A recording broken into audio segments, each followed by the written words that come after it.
Hey, good morning. It's Ben Cohen, and I have a new series called Dad-Splanations by Benji Cohen.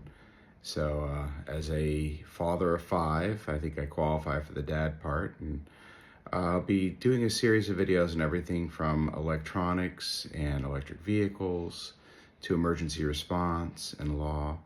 My background, real quick, is I have a number of a number of electric vehicles, including a Cybertruck, and also have my law degree. I've had a law practice. I am licensed in Virginia, and also have been a paramedic and EMT in Virginia for over 35 years. I think I started in 1987, and actually about to go back on the ambulance again after being off for a couple of years and helping out administratively. So that'll be fun.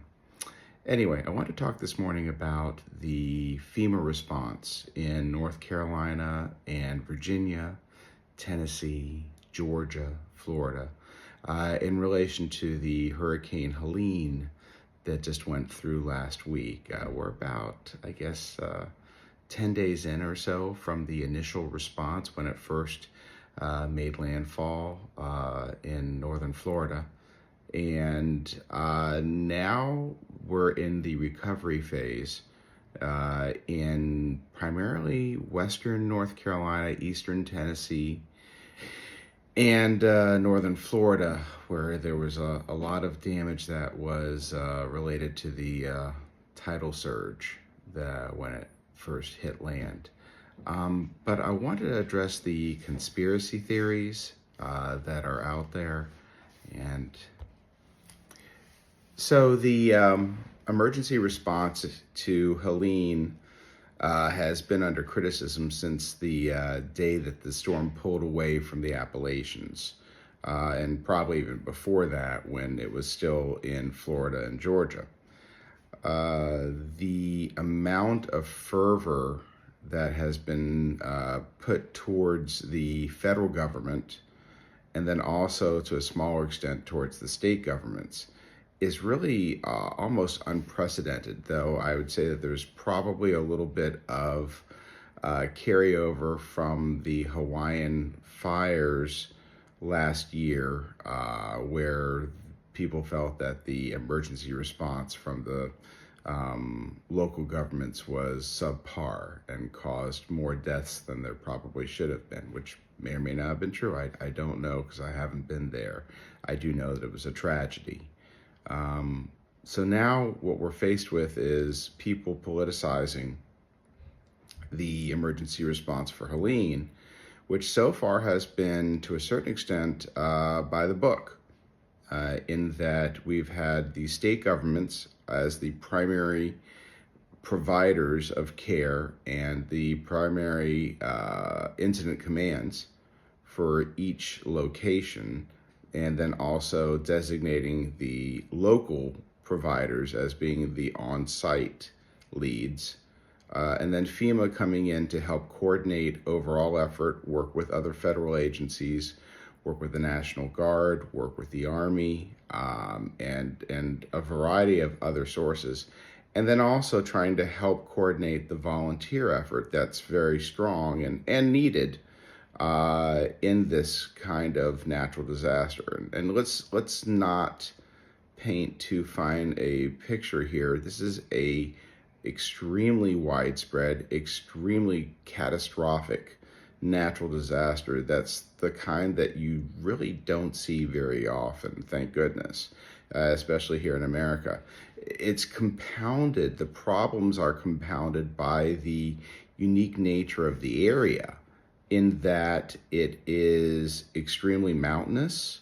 The amount of devastation to the infrastructure is something that we really haven't seen in quite some time. It's like an atom bomb went off in that area. The amount of devastation that was caused by mudslides, rock slides, the floodwaters that were 20 to 30 feet above their normal high crest. It's just catastrophic is the only way that you can really address it. And so the thing that people don't understand when they're not involved in emergency services, and even sometimes when they are, is that it's not just affecting rescues that you have to deal with. Provider safety, everyone that's coming in there, is still the most important thing when you are dealing with an emergency like this. And it's still in the emergent phase even now, because of the fact that there are still rescues being made. There was a big rescue yesterday where there were a bunch of people that were trapped in a church. Not trapped, they were staying in the church because it had maintained its structure where everything around there had disintegrated. And so they were able to be rescued. We're going to continue to see stuff like that because of the nature of that area. There are lots of places that are little hollows, as they would call it. A lot of people call them hollers. And you will have people that are truly not documented anywhere in the normal registers of where people would be, not the normal kinds of addresses. There are a lot of people that are, quite frankly, still off the books up in Appalachia, or just don't have a lot of people looking for them. So, the problem is that you've got a very widespread area. You've got a very difficult area to actually traverse. The roads are gone in many cases, or the roads are in horrible shape.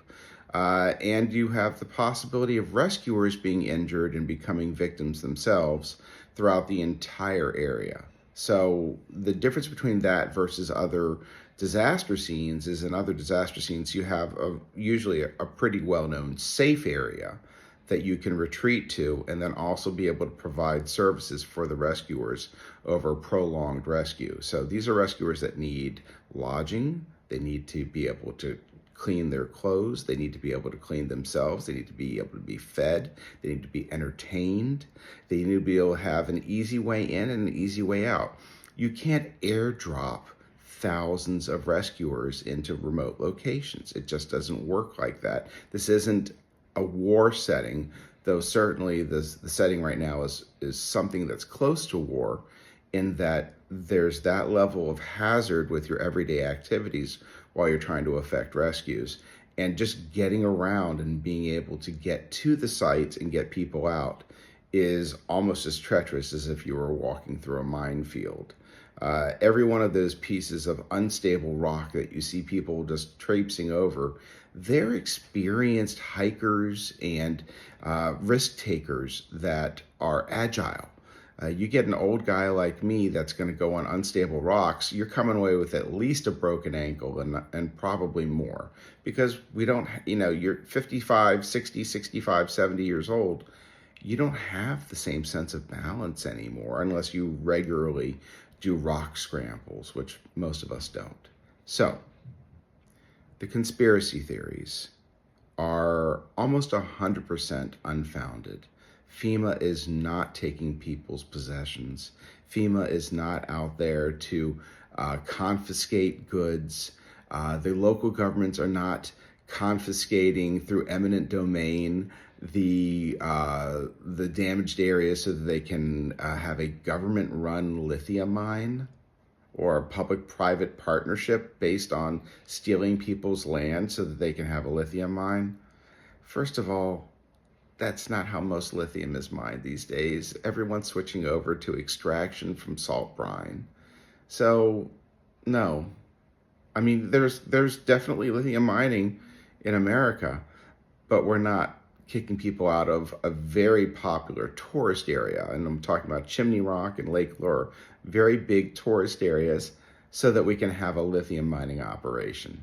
It's just not happening. FEMA isn't kicking people out except when they're doing things that are dangerous and it's for their own good. So just to recap, if you don't know, there's something called freelancing, where you have people coming in and wanting to do their own thing in a rescue scene that's already under control of incident command and has usually multiple municipal and state and federal agencies involved. And something like this, it's a huge operation. You have to have communications. You have to have a level of support that's something that most people aren't familiar with. where these support operations are an emergency all upon themselves. Getting all of that back up to everyone, being able to move people in and out through shifts and things like that. It's a massive operation. And when you get volunteers involved that have no training, no coordination with incident command, no means of communication, and they're just gonna go start looking, going to houses that have probably already been searched. They don't even know what the search grid is. They don't even know what the markings on the side of the building mean in some cases. That's not a good situation, and they're going to end up becoming victims themselves, and then that adds to the complication of trying to effect rescues. So I understand where a lot of people are getting upset and think that the government is somehow trying to screw people over, that they're only going to get $750 when they've lost hundreds of thousands of dollars of possessions in their home and things like that.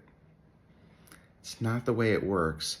FEMA isn't spending their disaster preparedness and disaster recovery money on illegal aliens that are being holed up in 4-star hotels in New York, which isn't happening, by the way. They're not 4-star hotels. They're not staying at the Four Seasons. But there is a crisis with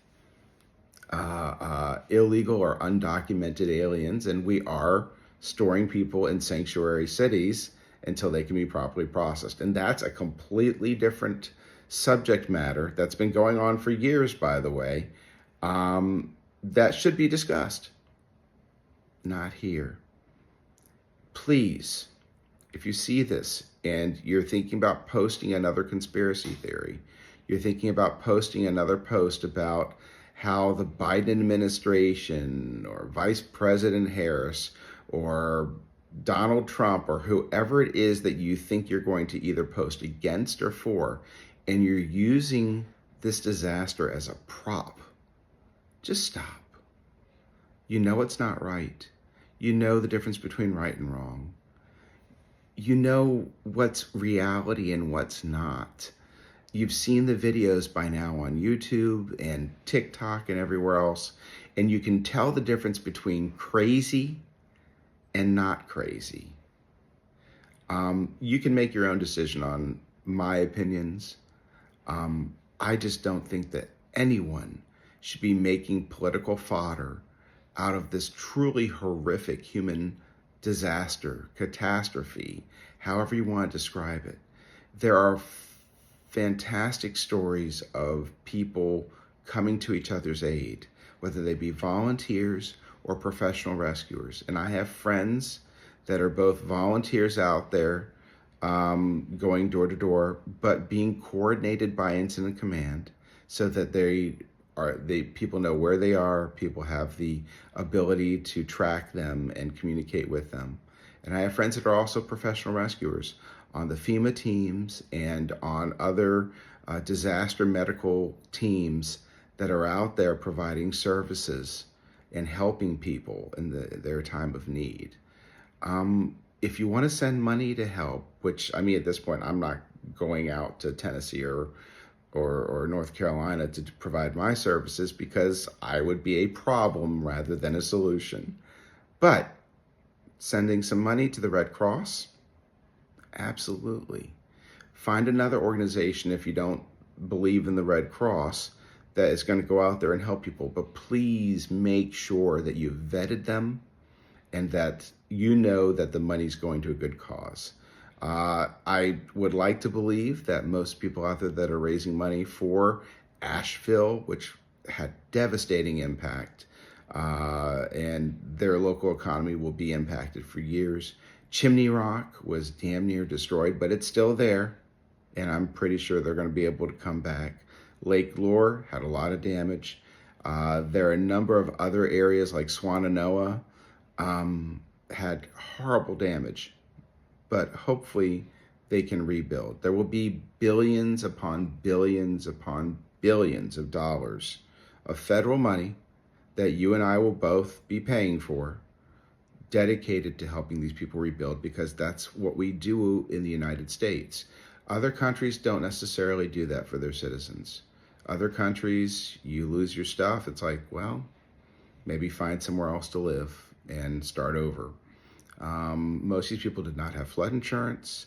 Many of them that did have hazard and casualty insurance still didn't have coverage for this kind of thing because no one could have forecasted this kind of disaster. So that's why we are all here as a government together. We're all part of this big picture that is the United States. And the reason why we're the greatest country in the world is because we do eventually come together and help each other out and make sure that everyone gets to come home and everyone has a place to be, and that we get through these disasters and become a bigger, better, stronger nation as a result. It's going to take time. It's going to take patience.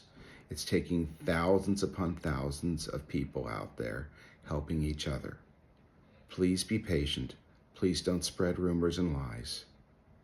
Please believe that goodness will overcome the evil that you see out there sometimes, and that lots of good is being done every day to help these people get back to their lives. Have a good day.